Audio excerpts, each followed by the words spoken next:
relates all, and with the spirit that rests in the collective, we strive to sustain and strengthen our destiny. The historic Red Fort in its simple magnificence, from where we are bringing these live images of the celebration of our 75th Independence Day, has been witness to the unfolding of Indian history. In fact, it has also seen the unfolding of Indian democracy since independence. आज की सुबह अमृत वेला का अनुभव सबसे अलग है। आजादी के 74 साल पूरे करके अब हम 75वें वर्ष में प्रवेश कर रहे हैं। हम मना रहे हैं स्वतंत्रता का अमृत महोत्सव। आजादी पाने के लिए एक लंबा संघर्ष हमारे राष्ट्रभक्तों और क्रांतिकारियों ने किया। इन सभी ने ऐसे ऐसे बलिदान दिए जो हमें प्रेरणा भी देते हैं और हैरत में भी डालते हैं। अंग्रेजों ने आजादी की मांग के खिलाफ अक्सर ये तर्क भी दिया था कि अगर भारत को आजादी मिल भी गई तो उसे भारतवासी संभाल नहीं पाएंगे। उन सबको और ऐसी तमाम बातों को गलत साबित करके भारत आज दुनिया में एक महत्वपूर्ण शक्ति भी है और आवाज भी। In fact, the balance between the principles of change and continuity are critical. Change brings in fresh ideas, helps us keep pace with the times, and takes into account newer sensibilities and needs. And India is a young country. You can hear the buglers who are marking time and are heralding the arrival of Prime Minister Narendra Modi's carcade as it takes this gentle curve around the moat of the Red Fort. बिगुल का उद्घोष हुआ जो संकेत है भारत के प्रधानमंत्री के आगमन का। लाल किले की ऊंची दीवारें, भव्य पृष्ठभूमि, प्रधानमंत्री की कारों का काफिला लाहौरी गेट की ओर बढ़ता हुआ। लोकतंत्र का ये रंग देखने के लिए भारत ने लंबा संघर्ष किया और आजादी पाई। आज उसी आजादी के अमृत महोत्सव पर आगमन हो रहा है प्रधानमंत्री श्री नरेंद्र मोदी का। लाल किले की प्राचीर के सामने प्रधानमंत्री का आगमन।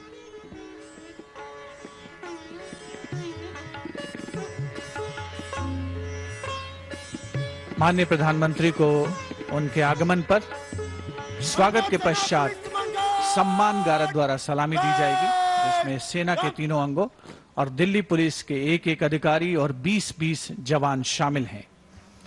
इस वर्ष सम्मान गारद का समन्वय भारतीय नौसेना को सौंपा गया है।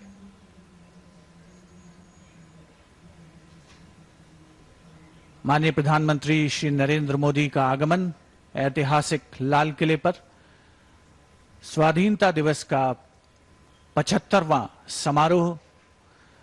माननीय प्रधानमंत्री महोदय का स्वागत रक्षा मंत्री श्री राजनाथ सिंह द्वारा, साथ में रक्षा राज्य मंत्री श्री अजय भट्ट, रक्षा सचिव डॉक्टर अजय कुमार, रक्षा सचिव द्वारा माननीय प्रधानमंत्री महोदय का परिचय दिल्ली क्षेत्र के GOC lieutenant general Vijay Kumar Mishra से करवाया गया।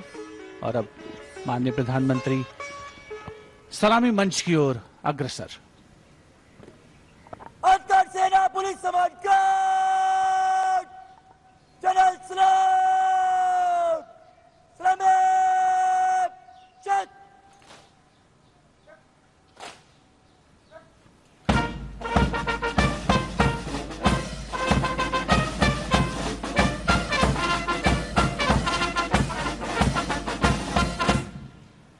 अंतर सेना पुलिस समाज गार्ड, पंजाब, चल।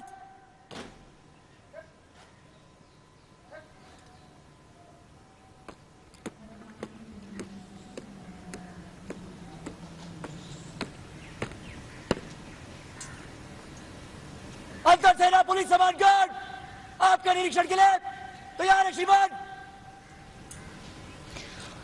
Commander Piyush Gore, who is commanding his Guard of Honor, requests the Prime Minister to please come and inspect the Guard of Honor.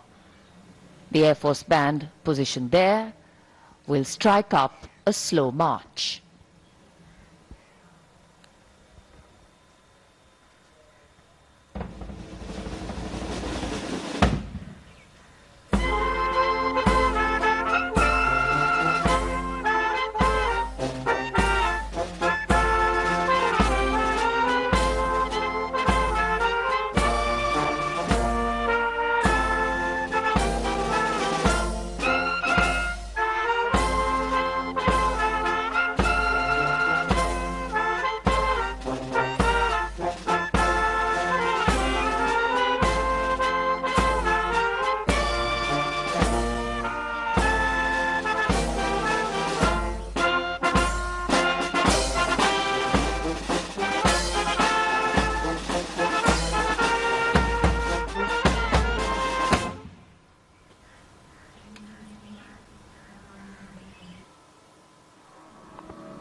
The inspection of the Guard of Honor complete, the Prime Minister will now make his way through the beautifully decorated Lahori Gate to reach the ramparts of Red Fort for the flag hoisting and address to the nation. Today, as we take a look at our achievements, there is a sense of pride, but also a realization of the miles we need to walk for achieving the different shades of independence. The past can give its context and inspiration, but it is only in the present that we can sow the seeds of a better future. माननीय प्रधानमंत्री सम्मान गारद के निरीक्षण के बाद लाल किले की प्राचीर की ओर प्रस्थान करते हुए लाल किले का ये दरवाजा, लाहौरी गेट, लाल किले की पश्चिमी दीवार के बीच लाहौरी गेट जो चांदनी चौक के सामने है, 41 फीट ऊंचा और 24 फीट चौड़ा विशाल दरवाजा। हर वर्ष ये दृश्य मानव इतिहास के पन्नों से निकलते हैं और इनमें हर साल कुछ और गौरवशाली पन्ने जुड़ जाते हैं। आज का समारोह इतिहास में दर्ज होता हुआ।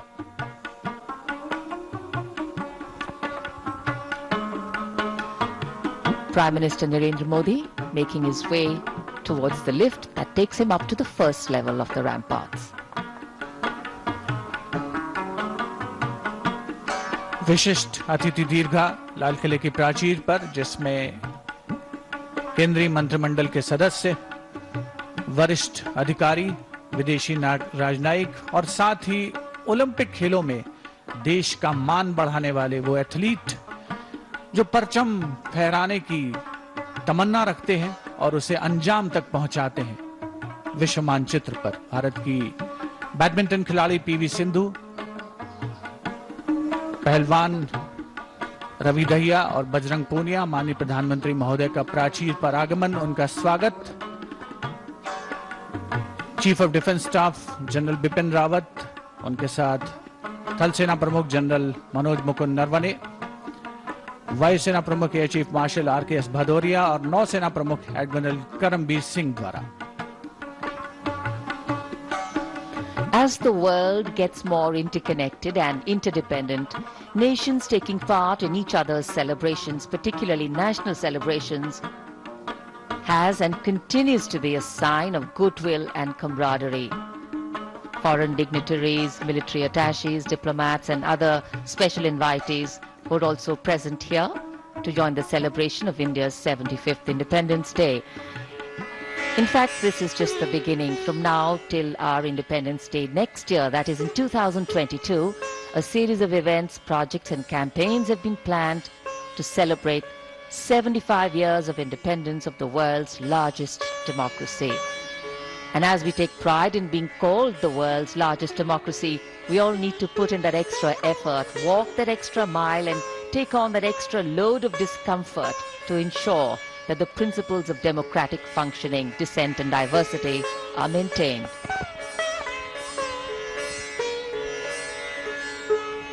स्वाधीनता दिवस के इस महाआयोजन में रक्षा मंत्रालय की प्रमुख भूमिका रहती है, जिसका संपूर्ण संयोजन का दायित्व संभाला है रक्षा सचिव डॉक्टर अजय कुमार ने। उनके साथ संयुक्त सचिव सतीश सिंह, मंत्रालय के अधिकारी और कर्मचारी रात दिन एक करते हैं इस महत्वपूर्ण आयोजन को परिणति तक पहुंचाने में।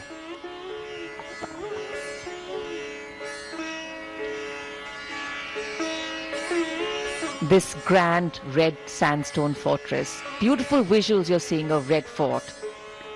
Without doubt, the centerpiece of our Independence Day celebrations.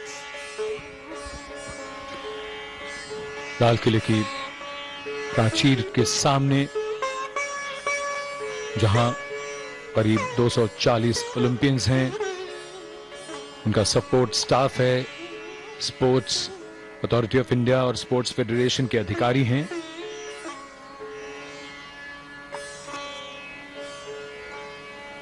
आज राष्ट्र का गौरव बढ़ाने वालों का राष्ट्र सम्मान कर रहा है। आजादी के बाद पिछले 74 वर्षों की यात्रा में यह सिद्ध हो गया है कि इस उपमहाद्वीप में ही नहीं बल्कि दुनिया भर में भारत की आवाज अब बहुत ध्यान से सुनी जाती है।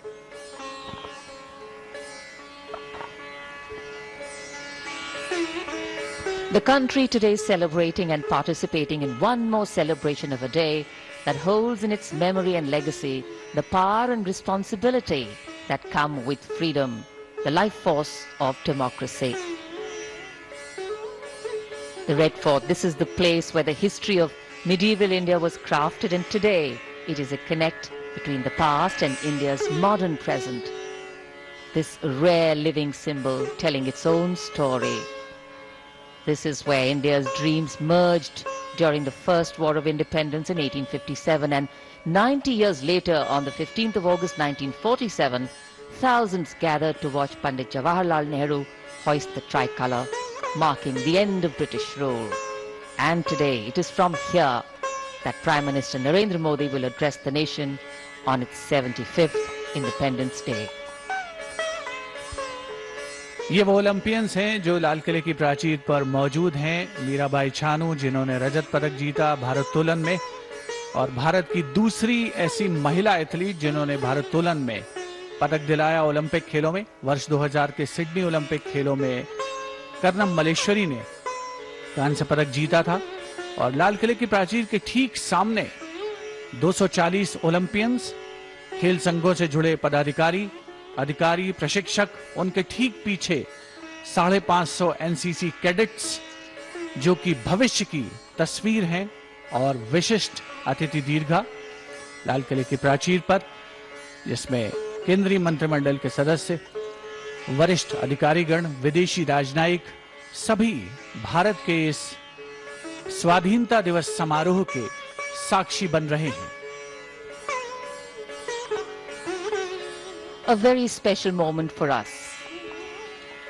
आज जब हम आजादी का अमृत महोत्सव मना रहे हैं, इस अवसर को अविस्मरणीय बनाने के लिए प्रधानमंत्री श्री नरेंद्र मोदी ने मन की बात में ये इच्छा व्यक्त की थी कि सभी भारतवासी राष्ट्रगान गाएं, उसे रिकॉर्ड करें और फिर उसे राष्ट्रगान.in पर अपलोड करें। लाखों करोड़ों भारतवासियों के गाए राष्ट्रगान को प्रधानमंत्री द्वारा ध्वजारोहण के साथ प्रसारित किया जाएगा।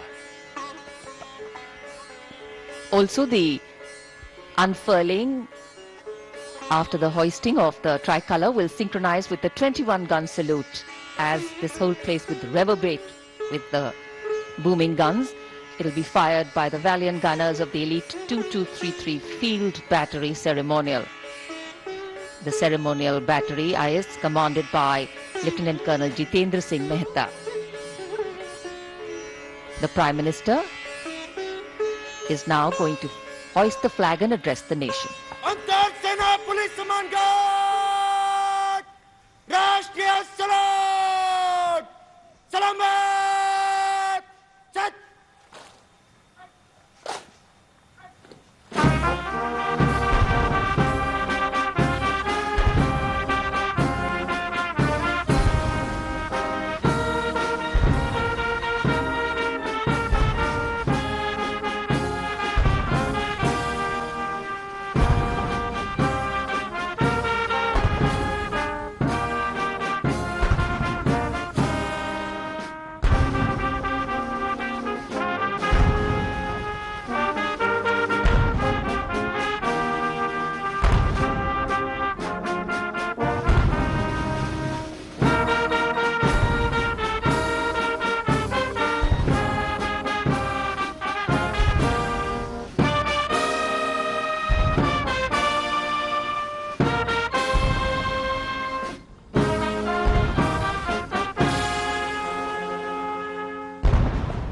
अंतर सेना पुलिस सम्मान गार्ड बचाओ चल।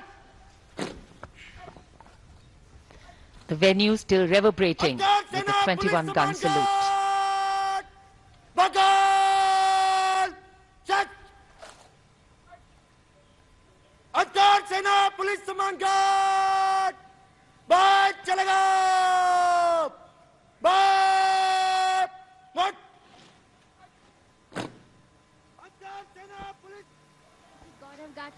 Prime Minister greeting people on either side of the dais, the VIP enclosures.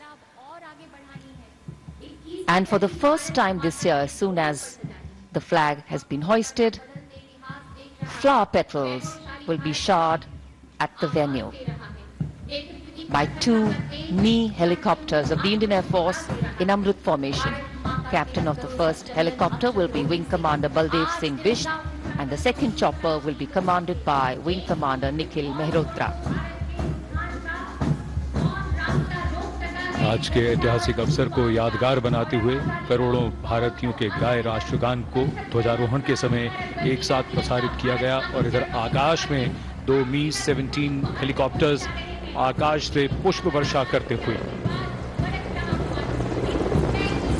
Petals of marigold and rose, adding their beautiful scent and color, and blessings, of course, as India celebrates her 75th Independence Day at the historic Red Fort.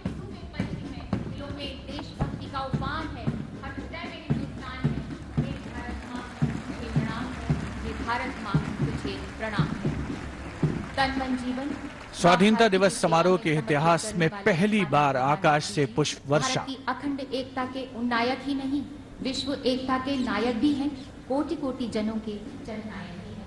हमारा आपसे विनम्र निवेदन है माननीय प्रधानमंत्री जी कि कृपया राष्ट्र को संबोधित करें। मेरे प्यारे देशवासियों, आजादी का अमृत महोत्सव 75वें स्वतंत्रता दिवस पर आप सभी को और विश्व भर में भारत को प्रेम करने वाले, लोकतंत्र को प्रेम करने वाले सभी को बहुत बहुत शुभकामनाएं। आज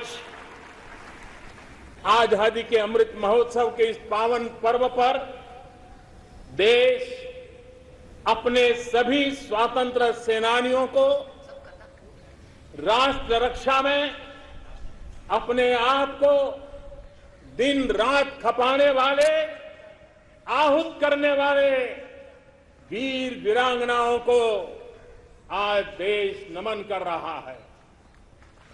आजादी को जन आंदोलन बनाने वाले पूज्य बापू हो या आजादी के लिए अपना सब कुछ न्योछावर करने वाले नेताजी सुभाष चंद्र बोस, भगत सिंह, चंद्रशेखर आजाद, बिस्मिल और अशफाक उल्लाह खां जैसे महान क्रांतिवीर हो, झांसी की रानी लक्ष्मीबाई हो, चित्तूर की रानी चेन्नम्मा हो या रानी गाइडिनल्यू हो या असम में मातंगिनी हाजरा का पराक्रम हो, देश के पहला प्रधानमंत्री पंडित नेहरू जी हो, देश को एकजुट राष्ट्र में बदलने वाले सरदार वल्लभ भाई पटेल हो, भारत के भविष्य की दिशा निर्धारित करने वाले,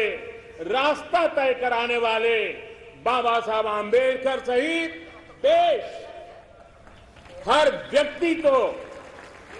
व्यक्तित्व को आज याद कर रहा है। देश इन सभी महापुरुषों का ऋणी है। भारत तो बहुरत्ना वसुंधरा है और भारत के हर कोने में, हर कालखंड में अनगिनत लोगों ने, जिसके नाम भी शायद इतिहास की तवारीख में नहीं होंगे, ऐसे अनगिनत लोगों ने इस राष्ट्र को बनाया भी है, आगे बढ़ाया भी है। मैं ऐसे हर व्यक्तित्व का वंदन करता हूं, उनका अभिनंदन करता हूं। भारत ने सदियों तक मातृभूमि, संस्कृति और आजादी के लिए संघर्ष किया है। गुलामी की कसक, आजादी की ललक इस देश ने सदियों तक कभी छोड़ी नहीं। जय पराजय आते रहे, लेकिन मन मंदिर में बसी हुई आजादी की आकांक्षा वो कभी खत्म होने नहीं दी। आज इन सभी संघर्ष के पुरोधा, सदियों के संघर्ष के पुरोधा, उन सबको भी प्रणाम करने का वक्त है और वे प्रणाम के हकदार भी है। कोरोना वैश्विक महामारी, इस महामारी में हमारे डॉक्टर, हमारे नर्सेज, हमारे पैरामेडिकल स्टाफ, हमारे सफाई कर्मी वैक्सीन बनाने में जुटे, हमारे वैज्ञानिक हो, सेवा भावना से जुड़े हुए करोड़ों देशवासियों हो, जिन्होंने इस कोरोना के कालखंड में पल पल जन सेवा में समर्पित किया है, वे भी हम सबके वंदन के अधिकारी हैं। आज भी देश के कुछ इलाकों में बाढ़ है, भूस्खलन की हुए हैं, कुछ पीड़ादायक खबरें भी आती रहती हैं। कई क्षेत्रों में लोगों को जिस मुश्किल बढ़ा दी है, ऐसे समय केंद्र सरकार हो, राज्य सरकारें हो, सब उनके साथ मुस्तैदी के साथ खड़ी हुई है। आज इस आयोजन में, ओलंपिक में, भारत के युवा पीढ़ी जिसने भारत का नाम रोशन किया है, ऐसे हमारे एथलीट्स, हमारे खिलाड़ी आज हमारे बीच में है। कुछ यहां हैं, कुछ सामने बैठे हैं। मैं आज देशवासियों को, यहां मौजूद है उनको भी, और हिंदुस्तान के कोने कोने में जो इस समारोह में मौजूद है, उन सबको मैं कहता हूं कि हमारे खिलाड़ियों के सम्मान में आइए कुछ पल तालियां बजा करके उनका सम्मान करें। भारत के खेलों का सम्मान, भारत की युवा पीढ़ी का सम्मान, भारत को गौरव दिलाने वाले युवाओं का सम्मान, देश, करोड़ों देशवासी आज तालियों की गड़गड़ाहट के साथ हमारे इन जवानों का, देश की युवा पीढ़ी का गौरव कर रहे हैं, सम्मान कर रहे हैं। एथलीट्स ने विशेष तौर पर हम ये गर्व कर सकते हैं कि उन्होंने हमारा दिल ही नहीं जीता है, लेकिन उन्होंने आने वाली पीढ़ियों को भी, भारत की युवा पीढ़ी को भी प्रेरित करने का बहुत बड़ा काम किया है। मेरे प्यारे देशवासियों, हम आजादी का जश्न मनाते हैं, लेकिन बंटवारे का दर्द आज भी हिंदुस्तान के सीने को छलनी करता है। ये पिछली शताब्दी की सबसे बड़ी त्रासदी में से एक थी। आजादी के बाद इन लोगों को बहुत ही जल्द भुला दिया गया। कल ही भारत ने एक भावुक निर्णय लिया है।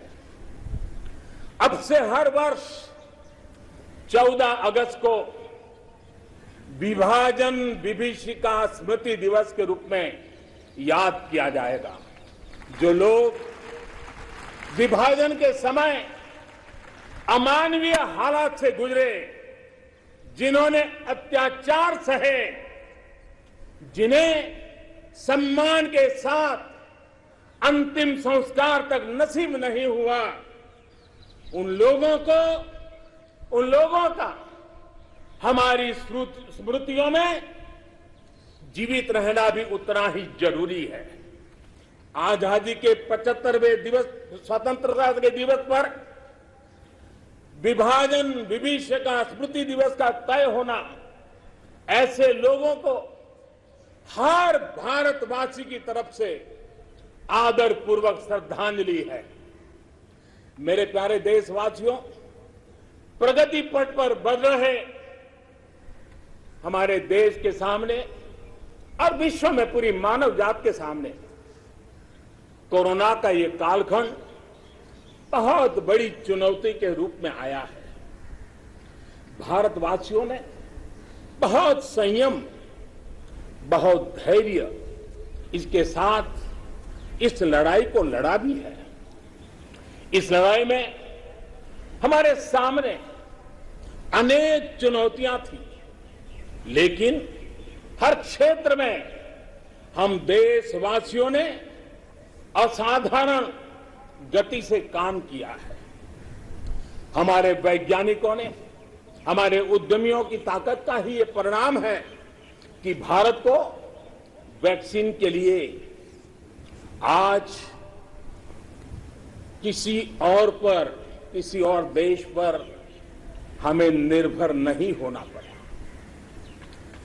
आप कल्पना कीजिए, पल भर सोचिए, अगर भारत के पास अपनी वैक्सीन नहीं होती तो क्या होता। पोलियो की वैक्सीन पाने में हमारे कितने साल बीत गए थे। इतने बड़े संकट में जब पूरी दुनिया में महामारी हो तब हमें वैक्सीन कैसे मिलता, लेकिन भारत को शायद मिलता कि नहीं मिलता और कब मिलता, लेकिन आज गौरव से कह सकते हैं कि दुनिया का सबसे बड़ा वैक्सीनेशन प्रोग्राम हमारे देश में चल रहा है।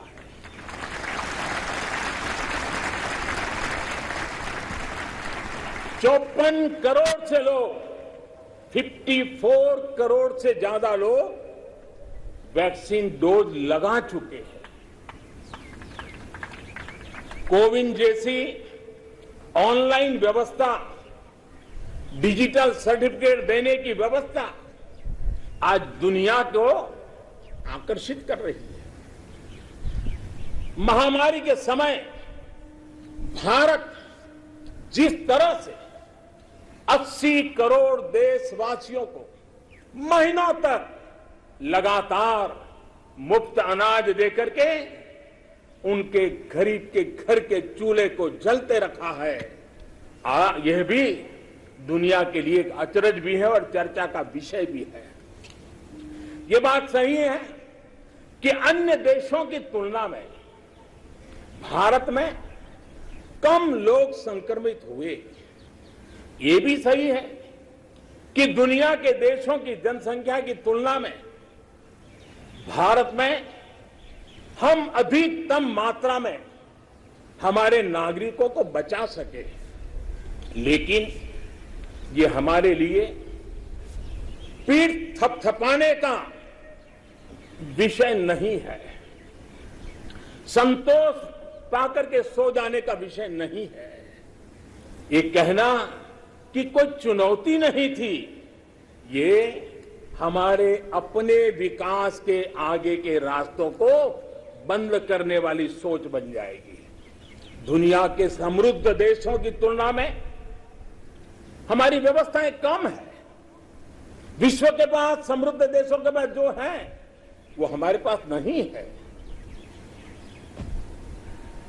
लेकिन इन सारे प्रयासों के बावजूद भी, और दूसरी तरफ हमारे यहां जनसंख्या भी बहुत है, विश्व की तुलना में बहुत जनसंख्या, और हमारी जीवन शैली भी कुछ अलग सी है। सारे प्रयासों के बाद भी कितने ही लोगों को हम बचा नहीं पाए, कितने ही बच्चों के सिर पर कोई हाथ फेरने वाला चला गया, उसे दुलारने उसकी जिद पूरी करने वाला चला गया। ये असहनीय पीड़ा, ये तकलीफ हमेशा से साथ रहने वाली है। मेरे प्यारे देशवासियों, हर देश की विकास यात्रा में एक समय ऐसा आता है जब देश खुद को नए सिरे से परिभाषित करता है, खुद को नए संकल्पों के साथ आगे बढ़ाता है। भारत की विकास यात्रा में भी आज वो समय आ गया है। 75 वर्ष के अवसर को हमें एक समारोह भर ही सीमित नहीं करना है।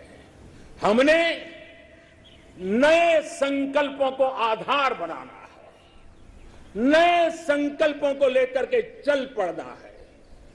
यहां से शुरू होकर अगले 25 वर्ष की यात्रा, जब हम आजादी के शताब्दी मनाएंगे, नए भारत के सृजन का यह अमृत काल है। इस अमृत काल में हमारे संकल्पों की सिद्धि हमें आजादी के 100 वर्ष तक ले जाएगी, गौरवपूर्ण रूप से ले जाएगी। अमृत काल का लक्ष्य है भारत और भारत के नागरिकों के लिए समृद्धि के नए शिखरों का आरोहण।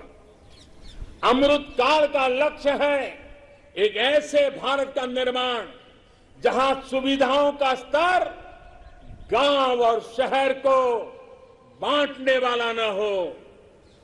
अमृत काल का लक्ष्य है एक ऐसे भारत का निर्माण जहां नागरिकों के जीवन में सरकार बेवजह दखल ना दे। अमृत काल का लक्ष्य है एक ऐसे भारत का निर्माण जहां दुनिया का हर आधुनिक इंफ्रास्ट्रक्चर हो, हम किसी से भी कम न हो। यही कोटि कोटि देशवासियों का संकल्प है। लेकिन संकल्प तब तक अधूरा होता है जब तक संकल्प के साथ परिश्रम और पराकाष्ठा की, परिश्रम और पराक्रम की पराकाष्ठा ना हो।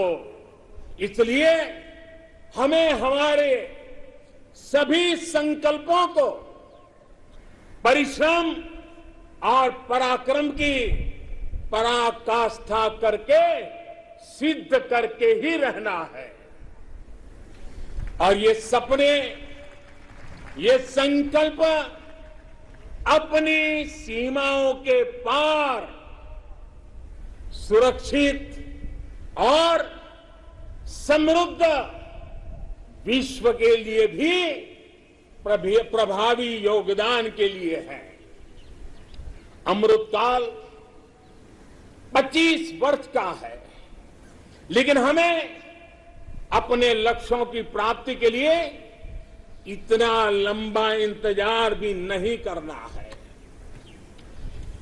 हम अभी से जुड़ जाना है। हमारे पास गंवाने के लिए एक पल भी नहीं है। यही समय है, सही समय है। हमारे देश को भी बदलना होगा और हमें एक नागरिक के नाते अपने आप को भी बदलना ही होगा। बदलते हुए युग के अनुकूल हमें भी अपने आप को ढालना होगा।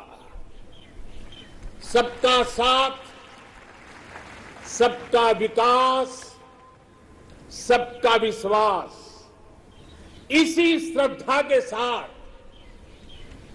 हम सब जुट चुके हैं। लेकिन आज लाल किले की प्राचीर से आह्वान कर रहा हूं, सबका साथ, सबका विकास, सबका विश्वास और अब सबका प्रयास हमारे हर लक्ष्यों की प्राप्ति के लिए बहुत महत्वपूर्ण है। बीते 7 वर्षों में शुरू हुई अनेक योजनाओं का लाभ करोड़ों गरीबों को उनके घर तक पहुंचा है। उज्ज्वला से लेकर आयुष्मान भारत की ये ताकत आज देश का हर गरीब जानता है। आज सरकारी योजनाओं की गति बढ़ी है, वो निर्धारित लक्ष्यों को प्राप्त कर रही है। पहले की तुलना में हम बहुत तेजी से बहुत आगे बढ़े, लेकिन सिर्फ बात यहां पूरी नहीं होती है। अब हमें सैचुरेशन तक जाता है, पूर्णता तक जाना है। 100% गांवों में सड़कें हो, 100% परिवारों के बैंक अकाउंट हो, 100% लाभार्थी को आयुष्मान भारत का कार्ड हो, 100% पात्र व्यक्तियों को उज्ज्वला योजना और गैस कनेक्शन हो, सरकार की बीमा योजना हो, पेंशन योजना हो, आवास योजना से हमें हर उस व्यक्ति को जोड़ना है जो उसके हकदार है। 100% का मूड बना के चलना है। आज तक हमारे यहां कभी उन साथियों के बारे में नहीं सोचा गया जो रेहड़ी लगाते हैं, पटरी पर बैठकर, फुटपाथ पर बैठकर सामान बेचते हैं, ठेला चलाते हैं। हम इन साथियों को स्वनिधि योजना के जरिए बैंकिंग व्यवस्था से जोड़ा जा रहा है। जैसे हमने बिजली 100% घरों तक पहुंचाई, जैसे हमने 100% घरों में शौचालय के निर्माण का प्रामाणिक प्रयास किया, वैसे ही हमें अब योजनाओं के सैचुरेशन का लक्ष्य लेकर के आगे बढ़ना है। और इसके लिए हमें समय सीमा बहुत दूर नहीं रखनी है। हमें कुछ ही वर्षों में अपने संकल्पों को साकार करना है। देश आज हर घर जल मिशन को लेकर के तेजी से काम कर रहा है। मुझे खुशी है कि जल जीवन मिशन के सिर्फ 2 वर्ष में 4.5 करोड़ से ज्यादा परिवारों को नल से जल मिलना शुरू हो गया, पाइप से वाटर मिलना शुरू हो गया है। करोड़ों माता बहनों का आशीर्वाद, यही हमारी पूंजी है। इस 100% का सबसे बड़ा लाभ ये होता है कि सरकारी योजना के लाभ से कोई वंचित नहीं रहता। जब सरकार ये लक्ष्य बनाकर चलती है कि हमें समाज की आखिरी पंक्ति में जो व्यक्ति खड़ा है उस तक पहुंचना है, तो न कोई भेदभाव हो पाता है और न ही भ्रष्टाचार की गुंजाइश रहती है। मेरे प्यारे देशवासियों, देश के हर गरीब, हर व्यक्ति तक पोषण पहुंचाना भी सरकार की प्राथमिकता है। गरीब महिलाओं, गरीब बच्चों में कुपोषण और जरूरी पौष्टिक पदार्थों की कमी उनके विकास में बड़ी बाधा बनती है। इसे देखते हुए यह तय किया गया है कि सरकार अपनी अलग अलग योजनाओं के तहत जो चावल गरीबों को देती है उसे फोर्टिफाई करेगी, गरीबों को पोषण युक्त चावल देगी। राशन की दुकान पर मिलने वाला चावल हो, मिड डे मील में बालकों को मिलने वाला चावल हो, वर्ष 2024 तक हर योजना के माध्यम से मिलने वाला चावल फोर्टिफाई कर दिया जाएगा। मेरे प्यारे देशवासियों, आज देश में हर गरीब तक बेहतर स्वास्थ्य सुविधा पहुंचाने का अभियान भी तेज गति से चल रहा है। इसके लिए मेडिकल शिक्षा में जरूरी बड़े बड़े सुधार भी किए गए हैं। प्रिवेंटिव हेल्थ केयर पर भी उतना ही ध्यान दिया गया है। साथ साथ देश में मेडिकल सीटों में भी काफी बढ़ोतरी की गई है। आयुष्मान भारत योजना के तहत देश के गांव गांव तक क्वालिटी स्वास्थ्य सेवाएं पहुंचाई जा रही है।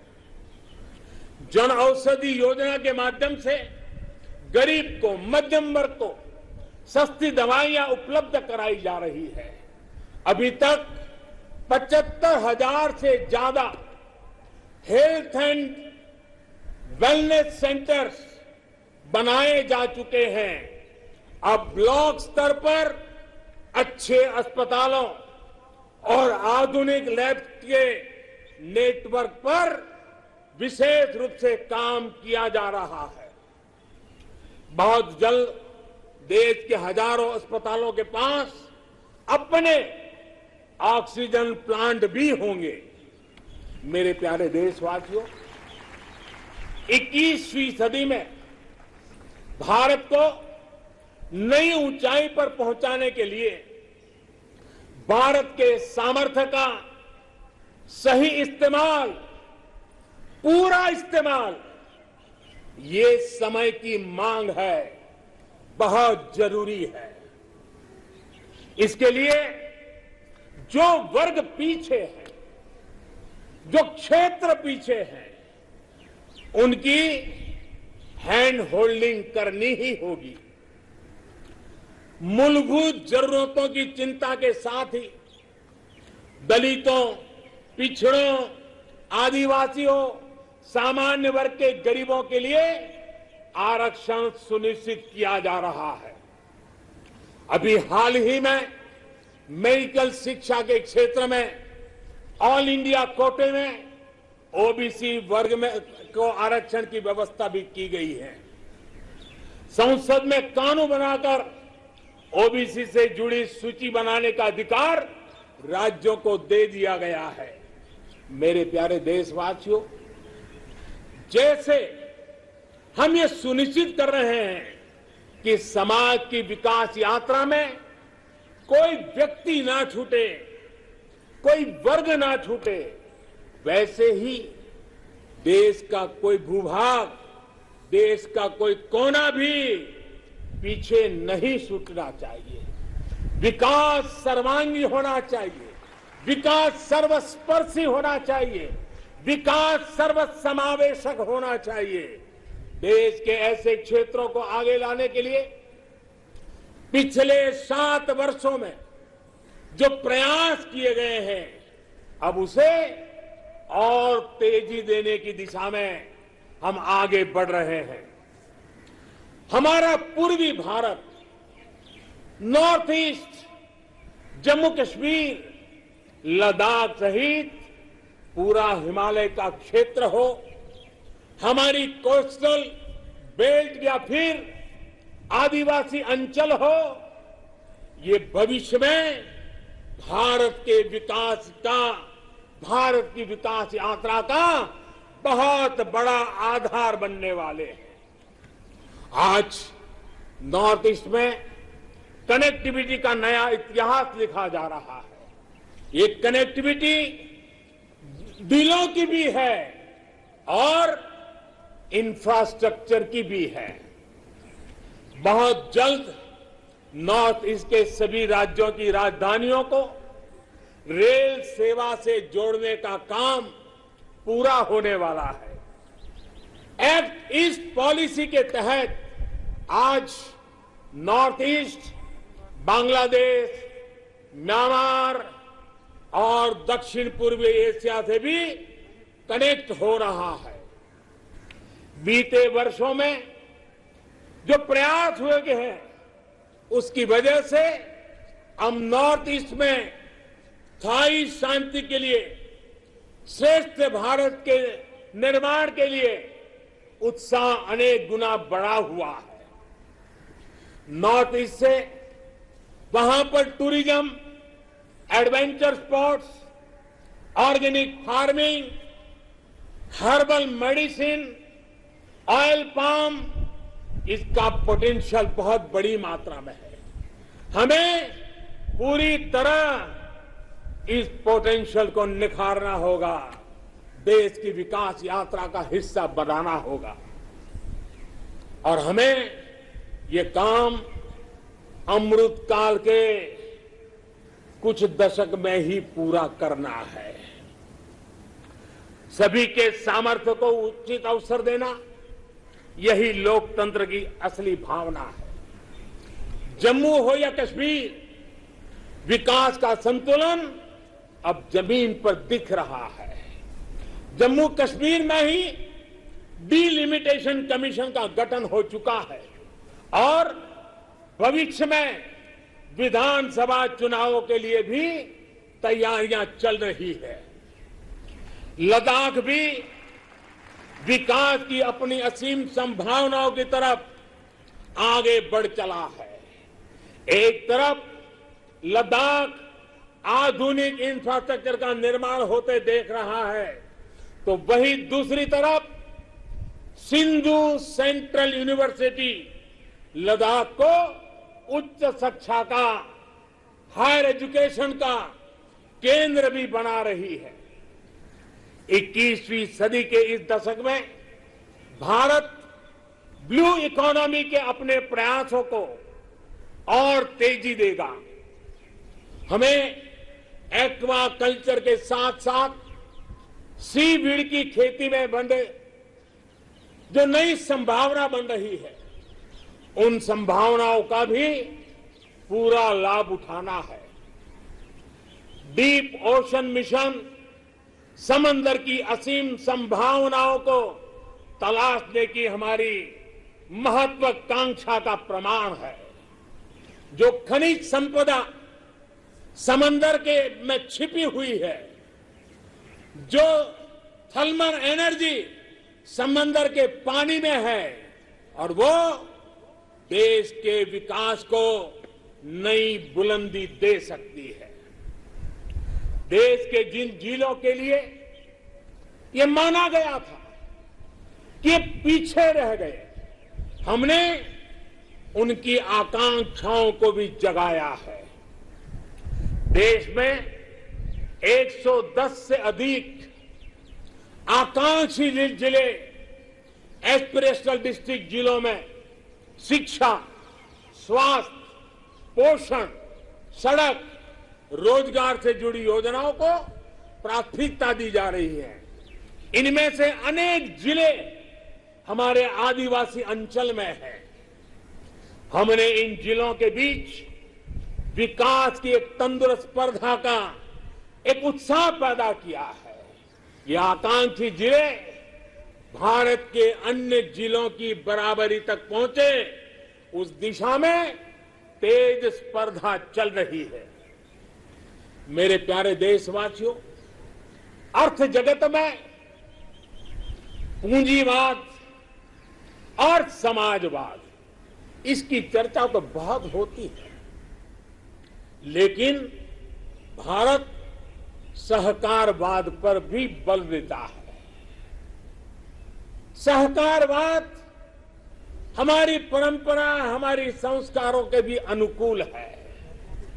सहकारवाद जिसमें जनता जनार्दन की सामूहिक शक्ति का अर्थव्यवस्था की चालक शक्ति के रूप में ड्राइविंग फोर्स बने, ये देश के ग्रासरूट लेवल की इकोनॉमी के लिए एक अहम क्षेत्र है।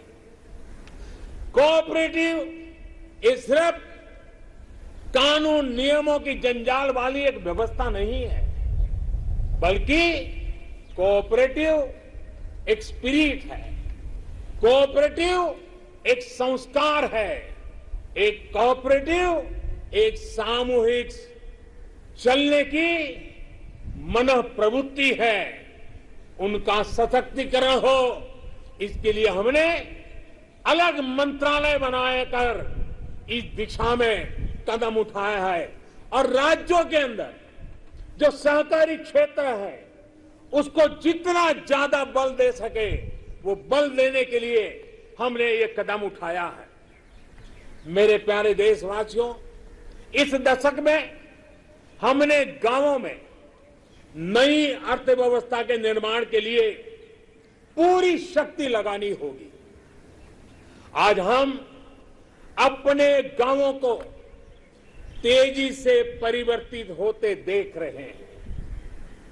बीते कुछ वर्षों में गांवों तक सड़क और बिजली की सुविधाओं को पहुंचाने के रहे थे, वो पूरा कालखंड हमारा रहा, लेकिन अब गांवों को ऑप्टिकल फाइबर नेटवर्क, डेटा की ताकत पहुंच रही है, इंटरनेट पहुंच रहा है। गांव में भी डिजिटल एंटरप्रेन्योर तैयार हो रहे हैं। गांव में जो हमारी सेल्फ हेल्प ग्रुप से जुड़ी 8 करोड़ से अधिक बहनें हैं, वो एक से बढ़कर एक प्रोडक्ट्स बनाती है। इनके प्रोडक्ट्स को देश में और विदेश में बड़ा बाजार मिले, इसके लिए अब सरकार ई कॉमर्स प्लेटफॉर्म भी तैयार करेगी। आज जब देश वोकल फॉर लोकल के मंत्र के साथ आगे बढ़ रहा है, तो ये डिजिटल प्लेटफॉर्म महिला सेल्फ हेल्प ग्रुप के उत्पादों को देश के दूर दराज क्षेत्रों में भी और विदेशों में भी लोगों से जोड़ेगा और उनका फलक बहुत विस्तृत होगा। कोरोना के दौरान देश ने टेक्नोलॉजी की ताकत और हमारे वैज्ञानिकों का सामर्थ्य और उनकी प्रतिबद्धता को देखा है।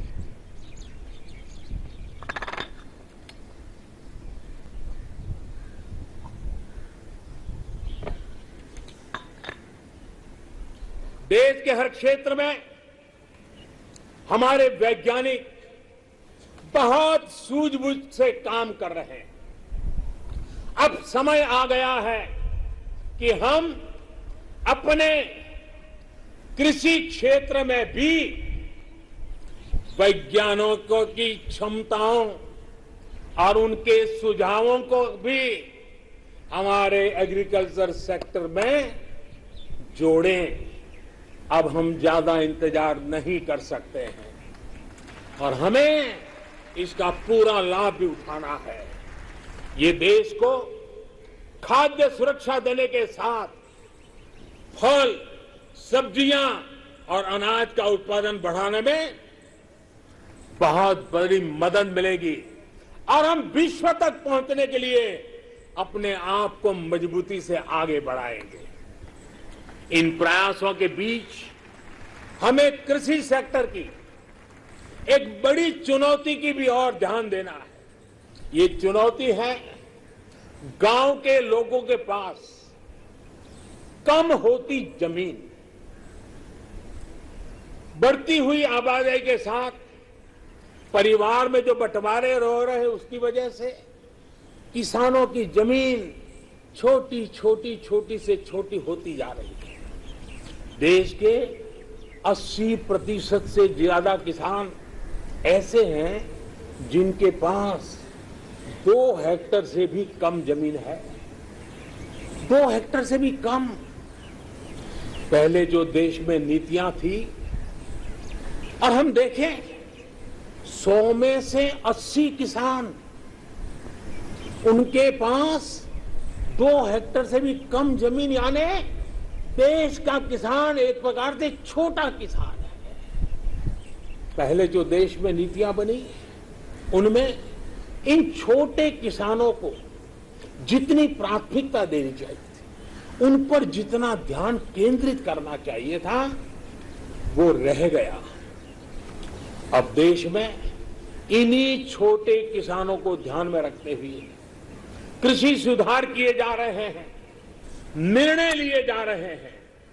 फसल बीमा योजना में सुधार हो, एमएसपी को 1.5 गुना करने का बड़ा महत्वपूर्ण निर्णय हो, छोटे किसानों को किसान क्रेडिट कार्ड से सस्ते दर से बैंक से कर्ज मिले, इसकी व्यवस्था हो, सोलर पावर से जुड़ी योजनाएं खेत तक पहुंचाने की बात हो, किसान उत्पादक संगठन हो, ये सारे प्रयास छोटे किसानों की ताकत बढ़ाएंगे। आने वाले समय में ब्लॉक लेवल तक वेयर हाउस की फैसिलिटी क्रिएट करने का भी अभियान चलाया जाएगा। हर छोटे किसानों के छोटे छोटे खर्च को ध्यान में रखते हुए पीएम किसान सम्मान निधि योजना चलाई जा रही है। 10 करोड़ से अधिक किसान परिवारों के बैंक खातों में अब तक 1.5 लाख करोड़ से ज्यादा रकम सीधी उनके खाते में जमा करा दी गई है। छोटा किसान अब हमारे लिए, हमारा मंत्र है, हमारा संकल्प है, छोटा किसान बने देश की शान। छोटा किसान बने देश की शान, ये हमारा सपना है। आने वाले वर्षों में हमें देश के छोटे किसानों की सामूहिक शक्ति को और बढ़ाना होगा, नई सुविधाएं देनी होगी। आज देश के 70 से ज्यादा रेल रूटों पर किसान रेल चल रही है। किसान रेल छोटे किसानों को अपने उत्पाद का कम कीमत, ट्रांसपोर्टेशन का खर्चा कम हो, इस पर दूर दराज के इलाकों में वो इस आधुनिक सुविधा के साथ अपने उत्पाद पहुंचा सकता है। कमलम हो या शाही लीची, भूत जलोकिया मिर्च हो या काला चावल या हल्दी, अनेकों उत्पाद अब दुनिया के अलग अलग देशों में भेजे जा रहे हैं। आज देश को खुशी होती है जब भारत की मिट्टी में पैदा हुई चीजों की सुगंध दुनिया के अलग अलग देशों तक पहुंच रही है। भारत के खेत से निकली सब्जियां और खाद्यान्न से आज दुनिया का टेस्ट बन रहा है। मेरे प्यारे देशवासियों, कैसे आज गांवों के सामर्थ्य को बढ़ाया जा रहा है, उसका एक उदाहरण है स्वामित्व योजना। हम सब जानते हैं कि गांवों में जमीन की जमीन की कीमत का क्या हल होता है। जमीन पर उनको बैंकों से कोई कर्ज नहीं मिलता है, खुद जमीन के मालिक होने के बावजूद भी, क्योंकि गांव में जमीनों के कागज पर कई कई पीढ़ियों से कोई काम नहीं हुआ है। लोगों के पास इसकी व्यवस्था नहीं है। इस स्थिति को बदलने का काम आज स्वामित्व योजना कर रही है। आज गांव गांव हर एक घर की, हर जमीन की ड्रोन के जरिए मैपिंग हो रही है। गांव की जमीनों के डेटा और संपत्ति के कागज ऑनलाइन अपलोड हो रहे हैं। इससे न सिर्फ गांवों में जमीन से जुड़े विवाद समाप्त हो रहे हैं, बल्कि गांव के लोगों को बैंक से आसानी से लोन भी मिलने की व्यवस्था निर्माण हुई है। गांव गरीब की जमीनें विवाद का नहीं, विकास का आधार बने। देश आज उस दिशा में बढ़ रहा है। मेरे प्यारे देशवासियों,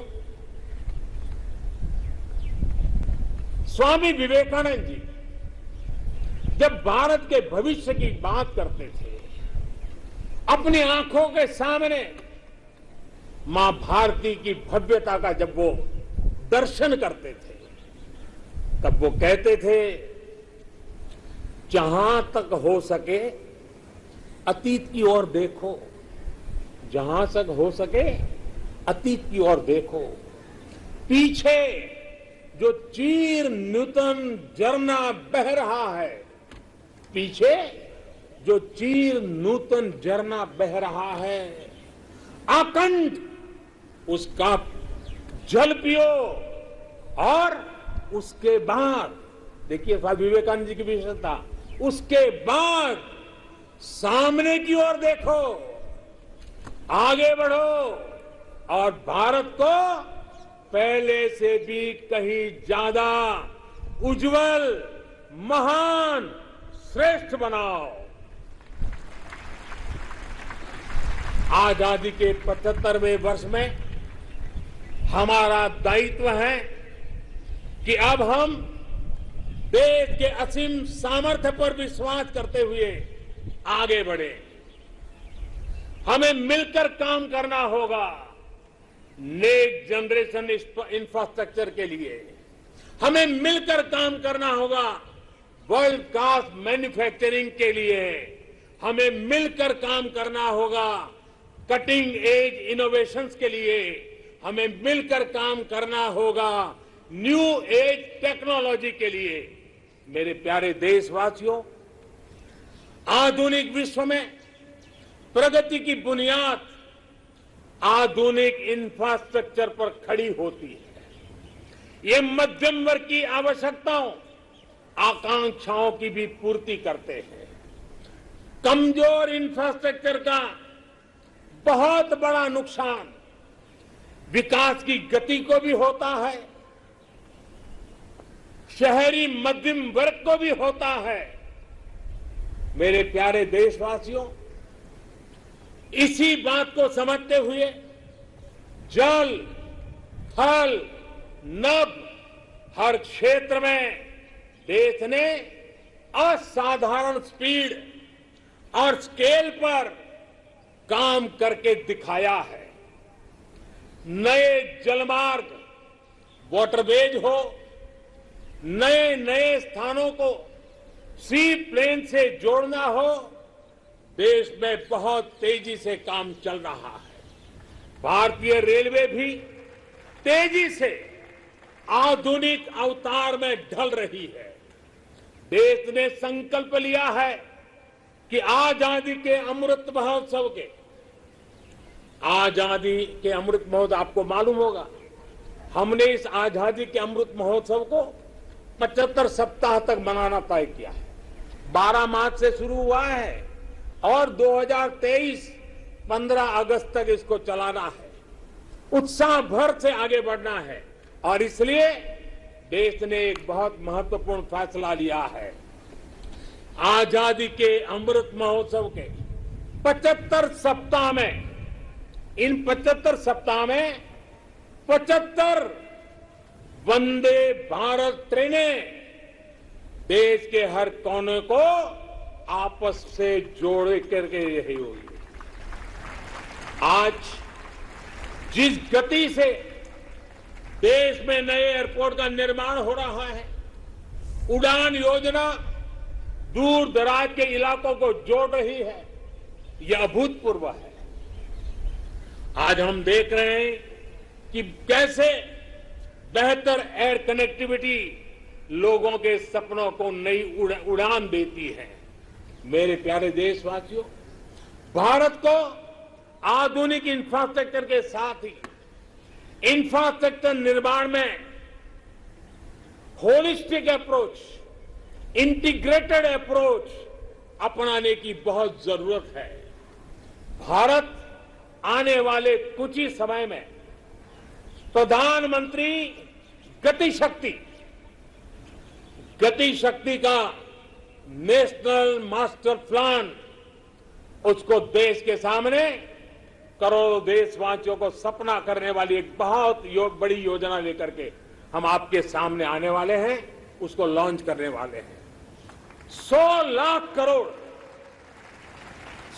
लाख करोड़ से भी अधिक की योजना लाखों नौजवानों के लिए रोजगार के नए अवसर लेकर के आने वाली है। गति शक्ति हमारे देश के लिए एक ऐसा नेशनल इंफ्रास्ट्रक्चर मास्टर प्लान होगा जो होलिस्टिक इंफ्रास्ट्रक्चर की नींव रखेगा, हमारी इकोनॉमी को एक इंटीग्रेटेड और होलिस्टिक पाथवे देगा। अभी हम देखते हैं कि हमारे ट्रांसपोर्ट के साधनों में कोई तालमेल नहीं होता। गति शक्ति साइलोस को तोड़ेगी। भविष्य के रास्ते से हम इन सब रोडों को, जितनी कठिनाइयां हैं, उनको हटाएगी। इससे सामान्य मानवीय के लिए ट्रैवल टाइम में कमी आएगी और हमारी इंडस्ट्री की प्रोडक्टिविटी और भी बढ़ेगी। गति शक्ति हमारे लोकल मैन्युफैक्चरर्स को ग्लोबली कॉम्पिटिटिव करने में भी बहुत बड़ी मदद करेगी और इससे फ्यूचर इकोनॉमिक जोन्स के निर्माण की नई संभावनाएं भी विकसित होगी। अमृत काल के इस दशक में गति की शक्ति भारत के कायाकल्प का आधार बनेगी। मेरे प्यारे देशवासियों, विकास के पथ पर आगे बढ़ते हुए भारत को अपनी मैन्युफैक्चरिंग और एक्सपोर्ट दोनों को बढ़ाना होगा। आपने देखा है, अभी कुछ दिन पहले ही भारत ने अपने पहले स्वदेशी एयरक्राफ्ट कैरियर आईएनएस विक्रांत को समुद्र में ट्रायल के लिए उतारा है। भारत आज अपना लड़ाकू विमान बना रहा है, अपनी सबमरीन बना रहा है, गगनयान भी अंतरिक्ष में भारत का परचम लहराने के लिए तैयार हो रहा है। ये स्वदेशी मैन्युफैक्चरिंग में हमारे सामर्थ्य को उजागर करता है। कोरोना के बाद उभरी नई आर्थिक परिस्थितियों में मेक इन इंडिया को स्थापित करने के लिए देश ने प्रोडक्शन लिंक इंसेंटिव्स को भी घोषणा की है। इस स्कीम से जो बदलाव आ रहा है, उसका उदाहरण इलेक्ट्रॉनिक मैन्युफैक्चरिंग सेक्टर से है। 7 साल पहले हम लगभग $8 बिलियन के मोबाइल फोन इंपोर्ट यानी आयात करते थे। अब इंपोर्ट तो बहुत ज्यादा घटी है। आज हम $3 बिलियन के मोबाइल फोन एक्सपोर्ट भी कर रहे हैं।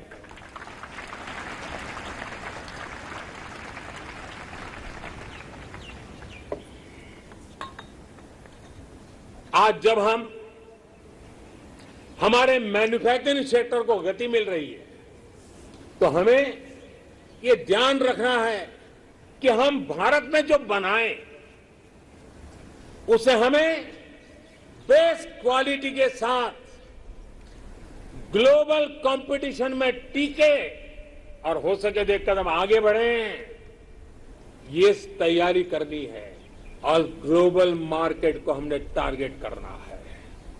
देश के सभी मैन्युफैक्चरर्स को मैं आग्रहपूर्वक कहना चाहूंगा, हमारे मैन्युफैक्चरर्स को इस बात को कभी नहीं भूलना होगा कि आप जो प्रोडक्ट बाहर बेचते हैं वो सिर्फ आपकी कंपनी के द्वारा बनाया हुआ सिर्फ एक पुर्जा नहीं है, एक प्रोडक्ट नहीं है, उसके साथ भारत की पहचान जुड़ी होती है, भारत की प्रतिष्ठा जुड़ी होती है, भारत के कोटि कोटि लोगों का विश्वास जुड़ा होता है।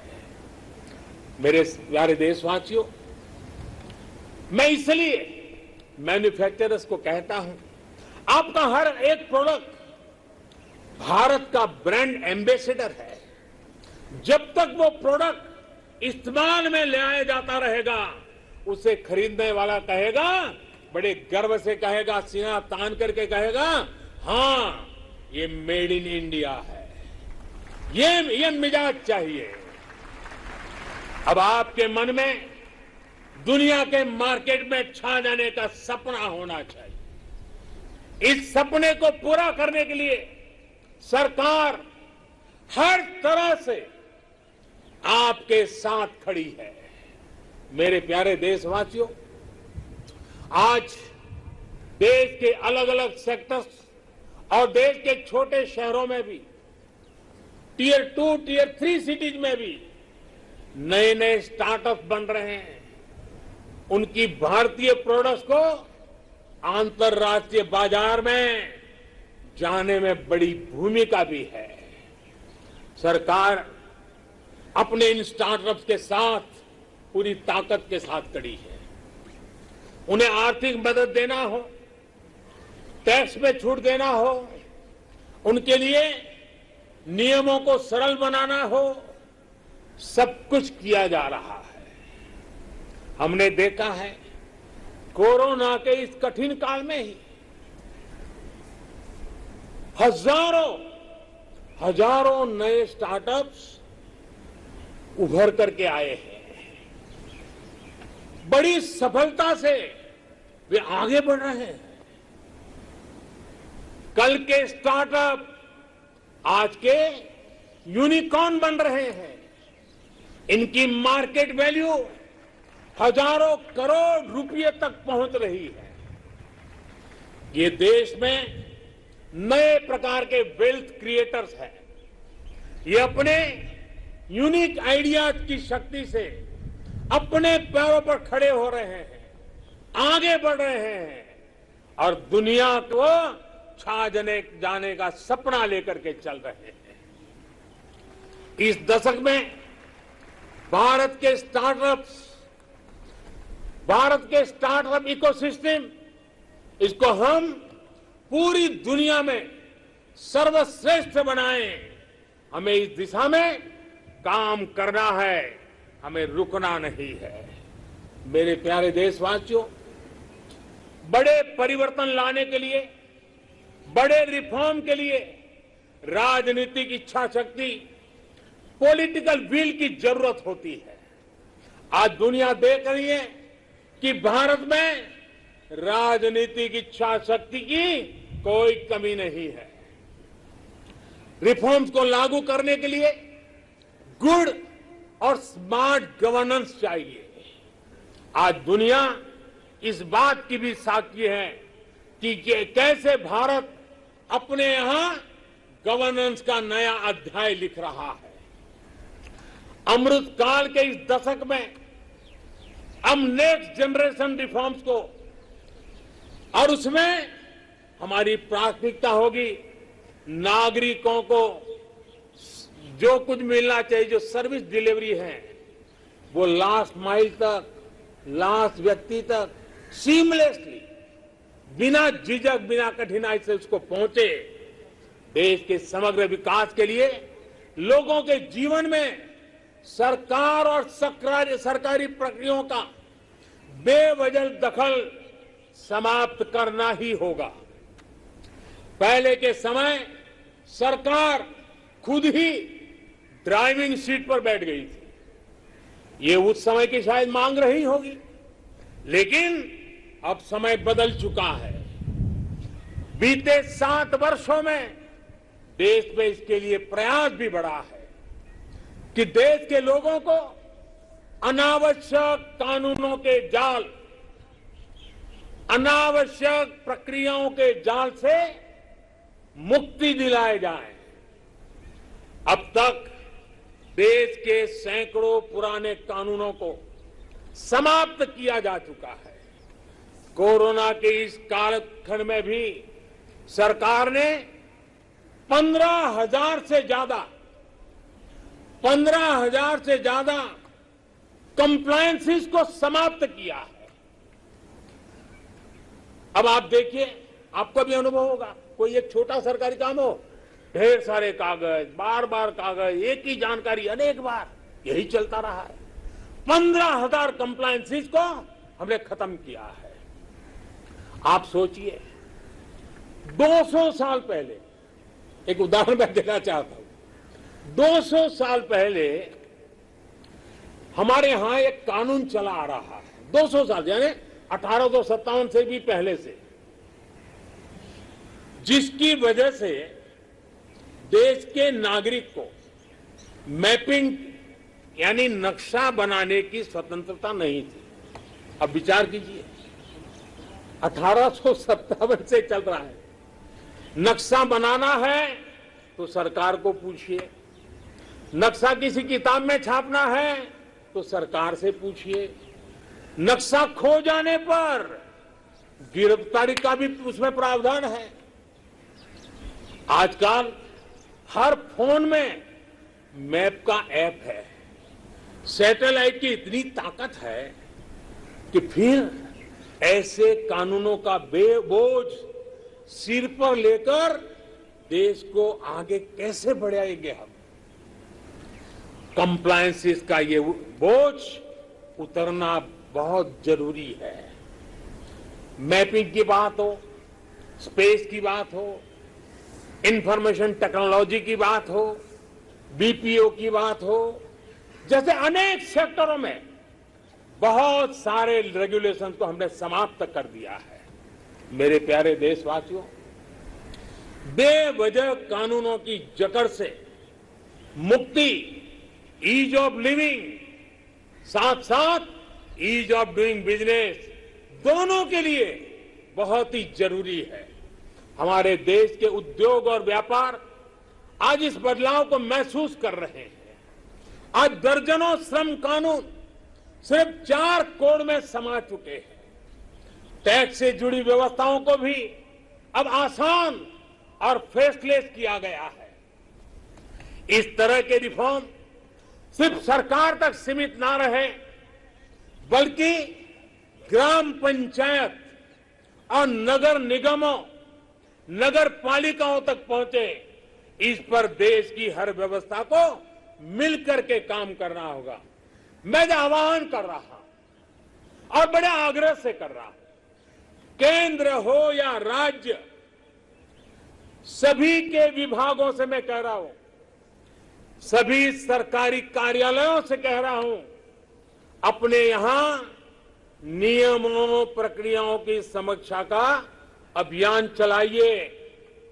हर वो नियम, हर वो प्रक्रिया जो देश के लोगों के सामने बाधा बनकर, बोझ बनकर खड़ी हुई है, उसे हमें दूर करना ही होगा। मुझे पता है, जो ये 70-75 साल में जमा हुआ है, वो एक दिन में या एक साल में नहीं जाएगा। लेकिन मन बनाकर काम शुरू करेंगे तो हम ऐसा जरूर कर पाएंगे। मेरे प्यारे देशवासियों, इसी सोच के साथ सरकार ने ब्यूरोक्रेसी में पीपल सेंट्रिक अप्रोच बढ़ाने, एफिशिएंसी बढ़ाने के लिए सरकार ने मिशन कर्मयोगी और कैपेसिटी बिल्डिंग कमीशन की शुरुआत भी की है। मेरे प्यारे देशवासियों, कौशल और सामर्थ्य से भरे, अपनी मिट्टी के लिए कुछ कर गुजरने की भावना से भरे नौजवानों को तैयार करने में बड़ी भूमिका होती है। किसकी होती है?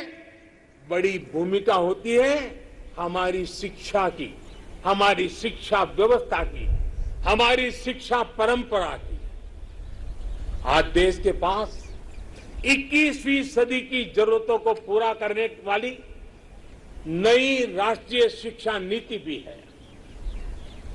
अब हमारे बच्चे ना कौशल की कमी के कारण रुकेंगे और ना ही भाषा की सीमा में बंधेगी। दुर्भाग्य से हमारे देश में भाषा को लेकर एक बड़ा विभाजन पैदा हो गया है। भाषा की वजह से हमने देश के बहुत बड़े टैलेंट को पिंजरे में बांध दिया है। मातृभाषा में होनहार लोग मिल सकते हैं, मातृभाषा में पढ़े हुए लोग आगे आएंगे तो उनका आत्मविश्वास और बढ़ेगा। जब गरीब की बेटी, गरीब का बेटा मातृभाषा में पढ़कर प्रोफेशनल बनेंगे तो उनके सामर्थ्य के साथ न्याय होगा। नई राष्ट्रीय शिक्षा नीति में गरीबी के खिलाफ लड़ाई का साधन भाषा है, ऐसा मैं मानता हूं। ये नई राष्ट्रीय शिक्षा नीति भी एक प्रकार से गरीबी के खिलाफ लड़ाई का एक बहुत बड़ा शस्त्र बनकर के काम आने वाला है। गरीबी से जंग जीतने का आधार भी मातृभाषा की शिक्षा है, मातृभाषा की प्रतिष्ठा है, मातृभाषा का महात्म्य है। देश ने देखा है खेल के मैदान में, और हम अनुभव कर रहे हैं, खेल के मैदान में भाषा रुकावट नहीं बनी और उसका परिणाम देखा है कि युवा हमारे खिलने लगे हैं, खेल भी रहे हैं, खिल भी रहे हैं। अब ऐसा ही जीवन के अन्य मैदानों में भी होगा। नई राष्ट्रीय शिक्षा नीति, उसकी एक और विशेष बात है, इसमें स्पोर्ट्स को एक्स्ट्रा करिकुलर के जगह मेन स्ट्रीम पढ़ाई का हिस्सा बनाया गया है। जीवन को आगे बढ़ाने में जो भी प्रभावी माध्यम है उनमें एक स्पोर्ट्स भी है। जीवन में संपूर्णता के लिए जीवन में खेलकूद होना, स्पोर्ट्स होना बहुत आवश्यक है। एक समय था जब खेलकूद की मुख्य धारा नहीं समझा जाता था। मां बाप भी बच्चों से कहते थे कि खेलते ही रहोगे तो जीवन बर्बाद कर लोगे। अब देश में फिटनेस को लेकर, स्पोर्ट्स को लेकर एक जागरूकता आई है। इस बार ओलंपिक में भी हमने देखा है, हमने अनुभव किया है, ये बदलाव हमारे देश के लिए एक बहुत बड़ा टर्निंग पॉइंट है। इसलिए आज देश में खेलों में टैलेंट, टेक्नोलॉजी और प्रोफेशनलिज्म लाने के जो अभियान चल रहा है, इस दशक में हमें उसे और तेज करना है और व्यापक करना है। ये देश के लिए गौरव की बात है कि शिक्षा हो या खेल, बोर्ड्स के नतीजे हो या ओलंपिक का मैदान, हमारी बेटियां आज अभूतपूर्व प्रदर्शन कर रही है। आज भारत की बेटियां अपना स्पेस लेने के लिए आतुर है। हमें यह सुनिश्चित करना है कि हर कैरियर और कार्य क्षेत्र में महिलाओं की समान सहभागिता हो।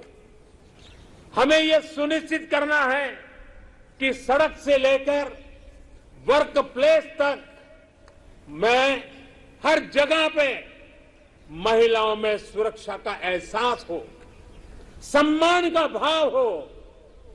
इसके लिए देश के शासन प्रशासन को, पुलिस और न्याय व्यवस्था को नागरिकों को अपनी 100% जिम्मेदारी निभानी है। इस संकल्प को हमें आजादी के 75 साल का संकल्प बनाना है। आज मैं खुशी देशवासियों से साझा कर रहा हूं। मुझे लाखों बेटियों के संदेश मिलते थे कि वो भी सैनिक स्कूल में पढ़ना चाहती हैं। उनके लिए भी सैनिक स्कूलों के दरवाजे खोले जाएं। 2-2.5 साल पहले मिजोरम के सैनिक स्कूल में पहली बार बेटियों को प्रवेश देने का हमने एक छोटा सा प्रयोग प्रारंभ किया था। अब सरकार ने तय किया है कि देश के सभी सैनिक स्कूलों को देश की बेटियों के लिए भी खोल दिया जाएगा। देश के सभी सैनिक स्कूलों में अब बेटियां भी पढ़ेगी। विश्व में नेशनल सिक्योरिटी का जितना महत्व है, वैसा ही महत्व एनवायरमेंट सिक्योरिटी को दिए जाने लगा है। भारत आज एनवायरमेंटल सिक्योरिटी की एक मुखर आवाज है। आज बायोडायवर्सिटी हो या लैंड न्यूट्रलिटी, क्लाइमेट चेंज हो या वेस्ट रिसाइकलिंग, ऑर्गेनिक फार्मिंग हो या वेस्ट रिसाइकलिंग, ऑर्गेनिक फार्मिंग हो या गोवर्धन से बायोगैस हो और एनर्जी कंजर्वेशन हो या क्लीन एनर्जी ट्रांजिशन, पर्यावरण की दिशा में भारत के प्रयास आज परिणाम दे रहे हैं। भारत ने वन क्षेत्र को या फिर नए नेशनल पार्क की संख्या, बाघों की संख्या और एशियाटिक लायन सभी में वृद्धि हर देशवासी के लिए खुशी की बात है। मेरे प्यारे देशवासियों, भारत की इन सफलताओं के बीच एक और सच को भी हमें समझना होगा। भारत आज एनर्जी इंडिपेंडेंट नहीं है। भारत आज एनर्जी इंपोर्ट के लिए सालाना 12 लाख करोड़ रुपए से भी अधिक खर्च करता है।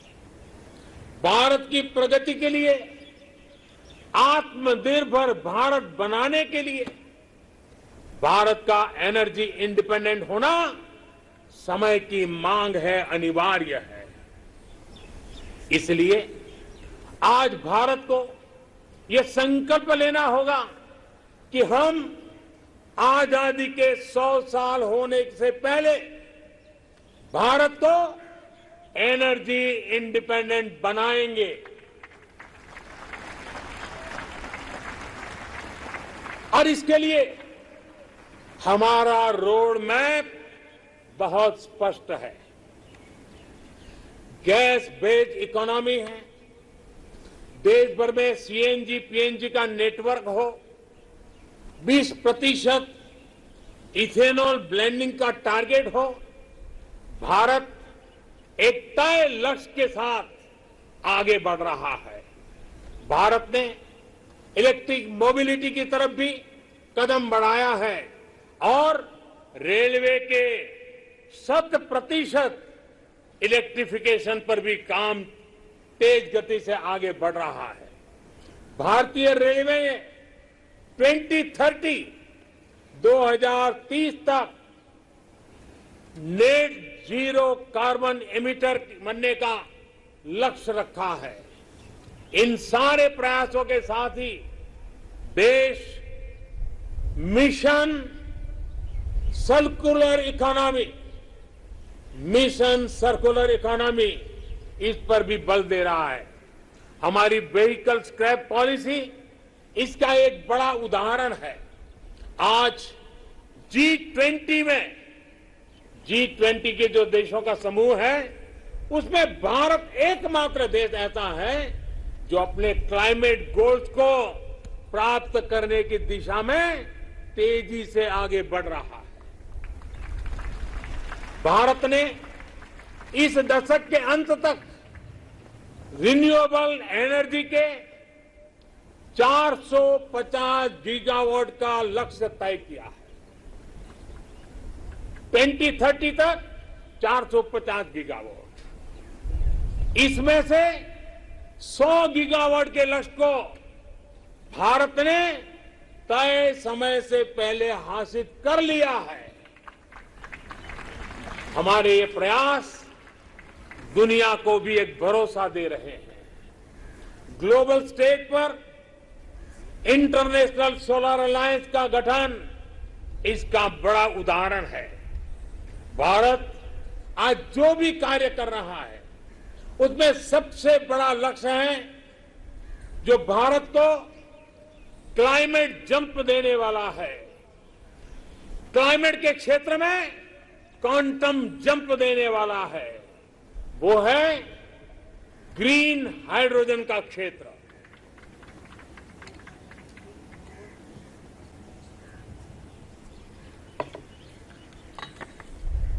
ग्रीन हाइड्रोजन के क्षेत्र के लक्ष्य की प्राप्ति के लिए मैं आज इस तिरंगे की साक्षी में नेशनल हाइड्रोजन मिशन की घोषणा कर रहा हूं। अमृतकाल में हमें भारत को ग्रीन हाइड्रोजन के प्रोडक्शन और एक्सपोर्ट का ग्लोबल हब बनाना है। ये ऊर्जा के क्षेत्र में भारत की एक नई प्रगति उसको आत्मनिर्भर बनाएगा और पूरे विश्व में क्लीन एनर्जी ट्रांजिशन की नई प्रेरणा भी बनेगा। ग्रीन ग्रोथ से ग्रीन जॉब के नए नए अवसर हमारे युवाओं के लिए, हमारे स्टार्टअप के लिए आज दस्तक दे रहे हैं। मेरे प्यारे देशवासियों, 21वीं सदी का आज का भारत बड़े लक्ष्य गढ़ने और उन्हें प्राप्त करने का सामर्थ्य रखता है। आज भारत उन विषयों को भी हल कर रहा है जिनके सुलझाने में दशकों से, सदियों से इंतजार था।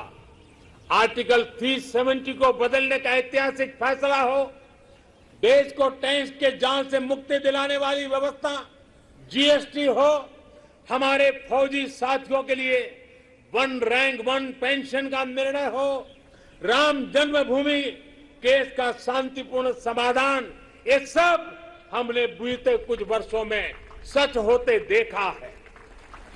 त्रिपुरा में दशकों बाद ब्रू रियांग समझौता होना हो, ओबीसी कमीशन को संवैधानिक दर्जा देना हो, या फिर जम्मू कश्मीर में आजादी के पहली बार बीडीसी और डीडीसी चुनाव, भारत की संकल्प शक्ति लगातार सिद्ध कर रहा है।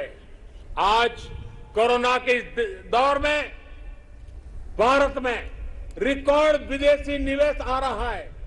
भारत का विदेशी मुद्रा भंडार भी अब तक के सबसे ऊंचे स्तर पर है। सर्जिकल स्ट्राइक और एयर स्ट्राइक करके भारत ने देश के दुश्मनों को नए भारत के सामर्थ्य का संदेश भी दे दिया है। ये बताता है कि भारत बदल रहा है, भारत बदल सकता है। भारत कठिन से कठिन फैसले भी ले सकता है और कड़े से कड़े फैसले लेने में भी भारत झिझकता नहीं है, रुकता नहीं है। मेरे प्यारे देशवासियों, सेकंड वर्ल्ड वॉर के बाद, द्वितीय विश्व युद्ध के बाद वैश्विक संबंधों का स्वरूप बदल गया। कोरोना के बाद भी पोस्ट कोरोना नए वर्ल्ड ऑर्डर की संभावना है। कोरोना के दौरान दुनिया ने भारत के प्रयासों को देखा भी है और सराहा भी है। आज दुनिया भारत को एक नई दृष्टि से देख रही हैं। इस दृष्टि के दो महत्वपूर्ण पहलू हैं, एक आतंकवाद और दूसरा विस्तारवाद। भारत इन दोनों ही चुनौतियों से लड़ रहा है और सधे हुए तरीके से बड़ी हिम्मत के साथ जवाब भी दे रहा है।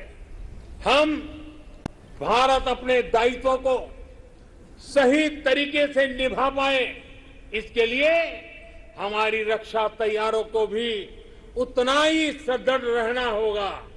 रक्षा के क्षेत्र में देश को आत्मनिर्भर बनाने, भारत की कंपनियों को प्रोत्साहित करने के लिए हमारे मेहनती उद्यमियों को नए अवसर उपलब्ध कराने के लिए हमारे प्रयास निरंतर जारी हैं। मैं देश को विश्वास दिलाता हूं कि देश की रक्षा में लगी हमारी सेनाओं के हाथ मजबूत करने के लिए हम कोई कसर नहीं छोड़ेंगे। मेरे प्यारे देशवासियों, आज देश के महान विचारक श्री अरविंदो की जन्म जयंती भी है। साल 2022 में उनका 150वां जन्म जयंती का पर्व है। श्री अरविंदो भारत के उज्जवल भविष्य के स्वप्न दृष्टा थे। वो कहते थे कि हमें उतना सामर्थ्यवान बनना होगा जितना हम पहले कभी नहीं थे। हमें अपनी आदतें बदलनी होगी, एक नए हृदय के साथ अपने को फिर से जागृत करना होगा। श्री अरविंदो की ये बातें हमें अपने कर्तव्यों का ध्यान दिलाती है।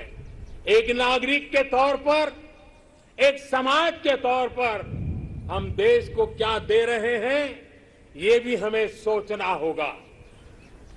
हमने अधिकारों को हमेशा महत्व दिया है। उस कालखंड में उसकी जरूरत भी रही है, लेकिन अब हमें कर्तव्यों को सर्वोपरि बनाना है, सर्वोपरि रखना है। जिन संकल्पों का बीड़ा आज देश ने उठाया है, उन्हें पूरा करने के लिए हर जन को जुड़ना होगा, हर देशवासी को इसे ओन करना होगा। देश के जल संरक्षण का अभियान शुरू किया है तो हमारा कर्तव्य है पानी बचाने को अपनी आदत से जोड़ना। देश अगर डिजिटल लेन देन पर बल दे रहा है तो हमारा भी कर्तव्य है कि हम भी कम से कम कैश वाला ट्रांजैक्शन करना। देश ने लोकल फॉर वोकल का अभियान शुरू किया है तो हमारा कर्तव्य है कि ज्यादा से ज्यादा स्थानीय उत्पादों को खरीदे। देश के प्लास्टिक मुक्त भारत की जो हमारी कल्पना है, हमारा कर्तव्य है कि सिंगल यूज प्लास्टिक को इस्तेमाल पूरी तरह हमें रोकना होगा। ये हमारे ही कर्तव्य है कि हम अपनी नदियों में गंदगी न डालें, अपने समंदर के किनारों को स्वच्छ रखें। हमें स्वच्छ भारत मिशन को भी एक और नए मुकाम तक पहुंचाना है। आज जब देश आजादी के 75 वर्ष के उपलक्ष्य में आजादी का अमृत महोत्सव मना रहा है तो हमें इस आयोजन से जुड़ना भी, उसके में बढ़ चढ़ करके हिस्सा लेना, संकल्पों को बार बार जगाते रहना, ये हम सबका कर्तव्य है। अपने स्वाधीनता संग्राम को ध्यान में रखते हुए आप जो भी करेंगे, जो भी अमृत की बूंद की तरह अवश्य पवित्र होगा और कोटि कोटि भारतीयों के प्रयास से बना ये अमृत कम आने वाले वर्षों के लिए प्रेरणा बनकर उत्साह जगाएगा।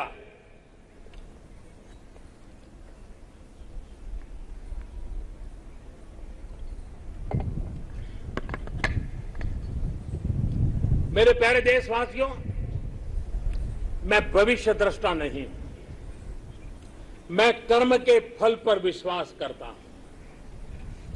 मेरा विश्वास है मेरे देश के युवाओं पर, मेरा विश्वास है देश की बहनों पर, देश की बेटियों पर, देश के किसानों पर, देश के प्रोफेशनल्स पर। ये कैन डू जनरेशन है, कैन डू जनरेशन है। ये हर लक्ष्य हासिल कर सकती है। मुझे विश्वास है कि जब 2047 आजादी का स्वर्णिम उत्सव, आजादी के 100 साल होंगे, जो भी प्रधानमंत्री होगा आज से 25 साल के बाद, जो भी प्रधानमंत्री होंगे, वो जब झंडारोहण करते होंगे, तो मैं आज विश्वास से कहता हूं, वो अपने भाषण में जिन सिद्धियों का वर्णन करेंगे, वो सिद्धियां वही होगी जो आज देश संकल्प कर रहा है। ये मेरा विजय का विश्वास है। आज मैं जो संकल्प रूप में बोल रहा हूं, वो 25 साल के बाद जो भी ध्वजारोहण करते होंगे, वे सिद्धि के रूप में बोलेंगे। देश सिद्धि के रूप में उसका गौरव गान करता होगा। जो आज देश के युवा हैं, वो उस समय भी देखेंगे कि देश ने कैसे ये कमाल करके दिखाया है। 21वीं सदी में भारत के सपनों और आकांक्षाओं को पूरा करने से कोई भी बाधा अब हमें रोक नहीं सकती। हमारी ताकत हमारी जीवटता है, हमारी ताकत हमारी एकजुटता है, हमारी प्राण शक्ति राष्ट्र प्रथम, सदैव प्रथम की भावना है। ये समय है साझा स्वप्न देखने का, ये समय है साझा संकल्प करने का, ये समय है साझा प्रयत्न करने का, और यही समय है हम विजय की ओर बढ़ चले। और इसलिए मैं फिर कहता हूं,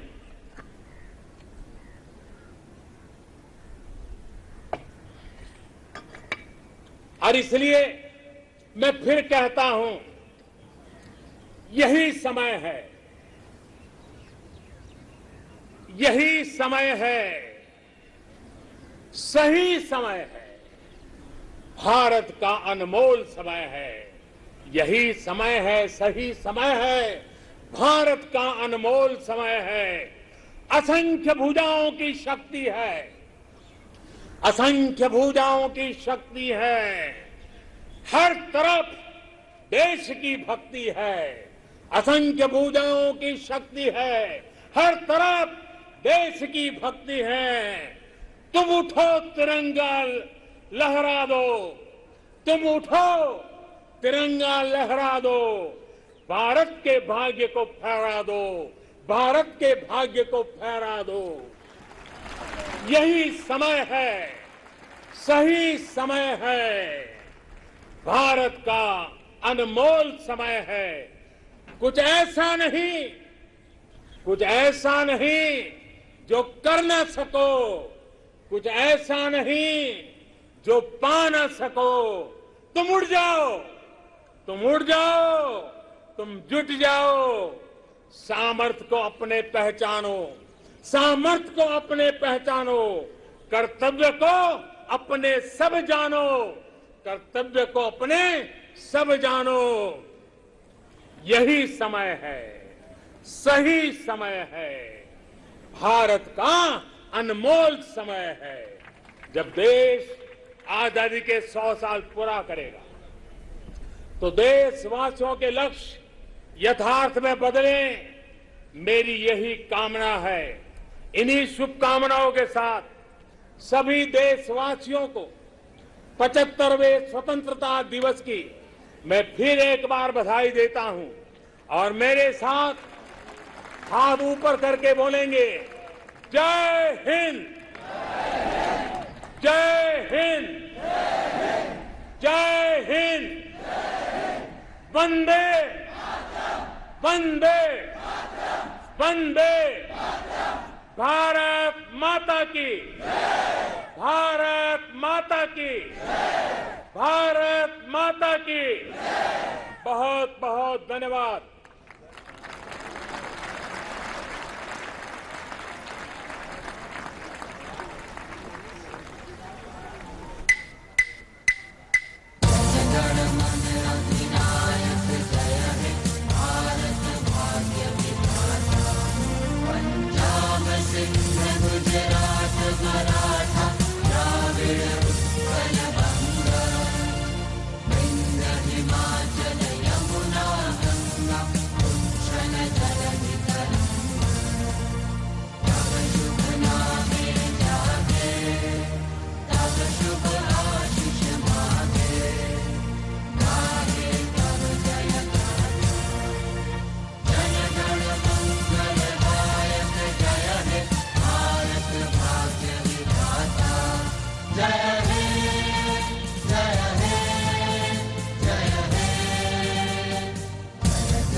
Prime Minister Narendra Modi concluding his address to the nation, and there we see the release of hundreds of balloons in the colors of the national flag. And as the light blue of the sky welcomes the colors of our national flag, freedom and independence take symbolic forms, light, free from baggage, and moving up towards a higher, hopeful and harmonious future. The balloons as if carrying with them the vision and aspirations of more than 1.3 billion Indians. हमारी आजादी का ऐतिहासिक पड़ाव और आकाश तिरंगों के रंगों से रंगा हुआ, और इधर लाल किले की प्राचीर से प्रस्थान हो रहा है माननीय प्रधानमंत्री का ध्वजारोहण, और उसके बाद प्रधानमंत्री का राष्ट्र को संबोधन, अभिवादन का आदान प्रदान।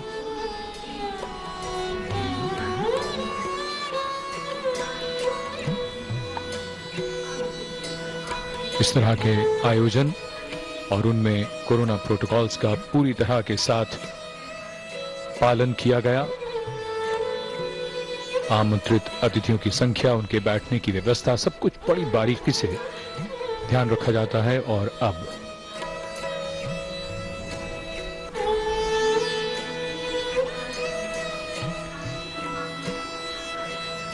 सावन महीने की तेज धूप वाली सुबह, आकाश बिल्कुल साफ और धूप तेज है, सूर्य का प्रकाश अपने पूरे तेज के साथ।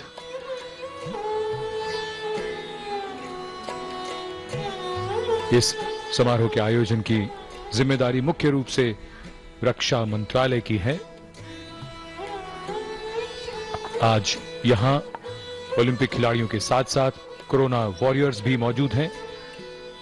कोरोना वॉरियर्स जिन्होंने कोरोना के विरुद्ध युद्ध में अपनी बहुत बड़ी भूमिका अदा की है। No other land in the world harbors so many creeds since time immemorial. Today we have evolved into a multifaceted nation whose character has different tones, but the ultimate composition is forever one. Celebrations like today bring for us possibilities to step out of our humdrum routines and touch this wondrous fusion of the mind, heart and spirit that embodies each and every Indian. Prime Minister Narendra Modi, on his way out, after delivering the address to the nation.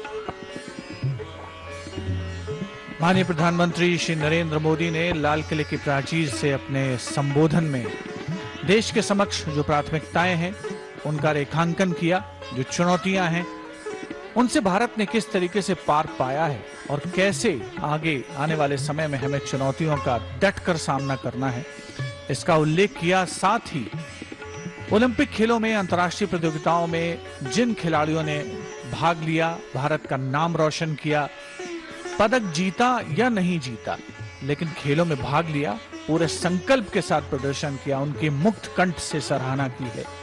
और आज उन सभी खिलाड़ियों के लिए एक बहुत ही गौरव का अवसर है, अविस्मरणीय मौका है जब उन्हें आमंत्रित किया गया देश के इस राष्ट्रीय पर्व का साक्षी बनने के लिए। और माननीय प्रधानमंत्री महोदय सदैव से ही इस बात का ध्यान रखते रहे हैं कि चाहे कोरोना वॉरियर्स हों या जो भी आमंत्रित अतिथि हैं उनसे मुलाकात की जाए, और उसी प्रक्रिया में वो अभिवादन स्वीकार करते हुए वाहन से उतरकर समीप जाते हुए आमंत्रित खिलाड़ियों और एनसीसी कैडेट्स के पास। Prime Minister Narendra Modi meeting the Olympians. In fact, India registered its best medal tally of 7 medals at the Olympics. And other than the medals, all our teams definitely performed to their best, performed well, and served today as a source of inspiration for these young people. These are 550 NCC cadets sitting with absolute discipline, maintaining corona discipline, smiles and happiness writ large on their faces. Prime Minister Narendra Modi walking in through the aisles. These are memorable moments which are going to be etched in the memory of these young people, right? बिल्कुल प्रधानमंत्री बिल्कुल नजदीक जाते हुए उनके, लेकिन पूरी तरह से कोरोना प्रोटोकॉल्स का पालन, बहुत उत्साह यहाँ एनसीसी कैडेट्स में लाल किले की प्राचीर के सामने। और माननीय प्रधानमंत्री कोई अवसर नहीं गंवाते जब वो यहाँ इन सब के नजदीक पहुंचते हैं, और यह ऐतिहासिक अवसर, उस पर अपनी खुशियों को साझा करते हुए उनके नजदीक जाकर उनकी खुशियों में और इजाफा करते हुए। And I think not missing an opportunity to connect with the youth is wonderful, because these are the engines of our democracy in their own way, in their special way. Some recognized, some not really recognized, but all powering India towards the future. They need to be nourished with hope, with opportunities and with positivity. माननीय प्रधानमंत्री श्री नरेंद्र मोदी की एक झलक पाने के लिए, उनके करीब पहुंचने के लिए आम जनता में कितना उत्साह है, ये स्पष्ट तौर पर उनके चेहरों से पढ़ा जा सकता है। सब माननीय प्रधानमंत्री महोदय के करीब आना चाहते हैं और इस राष्ट्रीय पर्व के साक्षी बने हैं। ओलंपिक में जिन खिलाड़ियों ने शिरकत की, उनसे माननीय प्रधानमंत्री महोदय ने हाथ हिलाकर उनका अभिवादन किया, उनका उत्साहवर्धन किया, और अब प्रस्थान कर रहे हैं समारोह स्थल यानी लाल किले की प्राचीर के सामने से। The Prime Minister now departing the venue.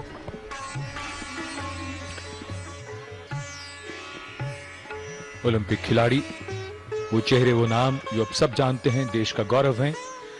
और अब माननीय प्रधानमंत्री प्रस्थान कर रहे हैं लाल किले से।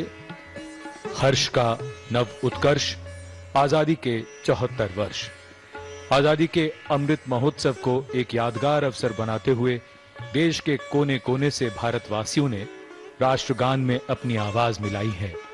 राष्ट्र की भावनाएं राष्ट्रगान के माध्यम से, पूरा भारत एक आवाज, देश बने दुनिया का सरताज। जब भी हम भारतीय एकजुट हुए, जो हमारा था हमने वापस लिया, जो हम चाहते थे वो हमने पाकर दिखाया। हर दुश्मन को परास्त कराए, अंतरिक्ष को भी जीत कर आए।